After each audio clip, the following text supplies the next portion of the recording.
Some things are constant for middle schoolers. There's math class, gym class, and report cards. Though soon, grading could change. The grade book is going to look different. Melissa Sabga is a math teacher at Robert Gray Middle School. This year, middle schoolers across Portland Public will be graded on a new system. Report cards won't be rated A through F. Homework won't be graded either. I personally love it. It's called standards-based grading, where grades are based on knowledge of material. It gives very specific information to parents on where students are doing well and where maybe they need more work. Here's how it works. Instead of a kid getting an 89 in English, grades are more specific. Maybe a student is highly proficient in reading, but lacking in writing. And you can really see where the gaps are and where the learning is. Micah Yai is a Lewis and Clark education professor. She wrote a book about this model. It's very clear where students know things. Other districts are using standard-based grading too.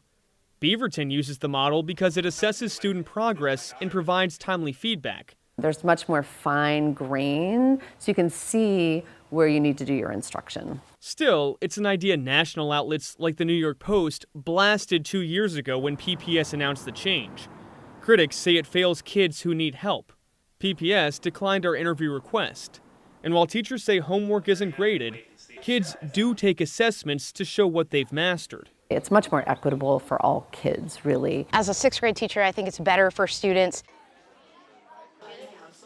And Portland Public Schools plans to eventually use standards-based grading in elementary school too. But it's still not exactly clear, guys, just exactly when that's going to happen. So let's dive a little bit deeper on homework. Why is it not graded? Yeah, so the reason for that really, it boils down to some kids get help and tutoring in homework. Some kids don't. Some kids, they go home and they have other things going on in their life. So really, the gist here is that they want to make sure kids are proficient through assessments that is, in class.